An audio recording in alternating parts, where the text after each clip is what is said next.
24 ঘন্টা না পেরোতেই আবারও ভূমিকম্প অনুভূত হলো বাংলাদেশে। আশুলিয়ার বাইপেলে এই ভূমিকম্প অনুভূত হয়েছে। আবহাওয়া অধিদপ্তরের ভূমিকম্প পর্যবেক্ষণ ও গবেষণা কেন্দ্র ব্যাপারটি নিশ্চিত করেছে। বাংলাদেশ প্রকৌশল বিশ্ববিদ্যালয় বুয়েটের পুরকৌশল বিভাগের অধ্যাপক মেহেদী আহমেদ আনসারী শুক্রবারের ভয়ঙ্কর ভূমিকম্পের পরই বলেছিলেন, বাংলাদেশে এমন ভূমিকম্প হওয়ারই কথা।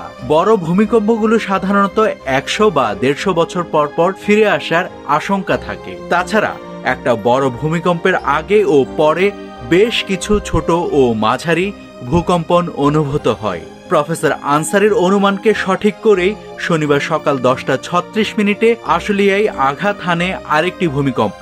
রিখটার স্কেলে এর মাত্রা ছিল 3.3। এতে এখনো কোনো ক্ষয়ক্ষতির পরিমাণ জানা যায়নি। এই তথ্যগুলো নিশ্চিত করেছে ভূমিকম্প পর্যবেক্ষণ ও গবেষণা কেন্দ্রে দায়িত্বরত পেশাগত সহকারী নিজাম উদ্দিন আহমেদ। তিনি বলেন, এটি একটি মাইনর ভূমিকম্প।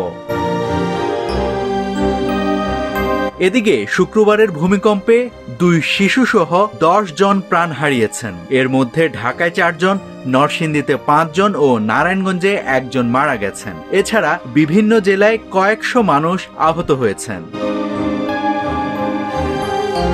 নাভিদ হাসান, সোনালী নিউজ।